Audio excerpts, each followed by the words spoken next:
അദ്ദേഹം ആ വിഷം വിഴുങ്ങി.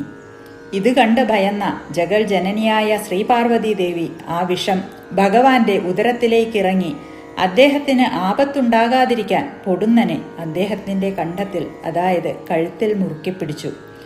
അതേസമയം ആ വിഷം വായിൽ നിന്ന് പുറത്തുപോയി ഭൂമി നശിക്കാതിരിക്കാൻ സാക്ഷാൽ മഹാവിഷ്ണു ഭഗവാന്റെ വായയും പൊത്തിപ്പിടിച്ചു. പാർവതീദേവിയുടെയും മഹാവിഷ്ണുവിൻ്റെയും കരങ്ങൾക്കിടയിൽ പെട്ട് ആ കാളകൂട വിഷം ഭഗവാന്റെ തൊണ്ടയിൽ തന്നെ ഉറച്ചുപോയി. വിഷത്തിൻ്റെ കാഠിന്യത്താൽ ഭഗവാന്റെ കഴുത്ത് നീല നിറമായി മാറി. അങ്ങനെ ലോകത്തിൻ്റെ പാപങ്ങളും വിഷവുമെല്ലാം സ്വന്തം കണ്ഠത്തിൽ ഒതുക്കിയ മഹാദേവൻ നീലകണ്ഠൻ എന്ന പേരിൽ അറിയപ്പെട്ടു.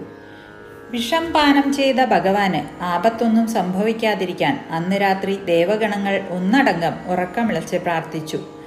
ലോകമംഗളത്തിനായി ഭഗവാൻ വിഷത്തെ ആഗിരണം ചെയ്ത ആ മഹാത്യാഗത്തിൻ്റെ ഓർമ്മ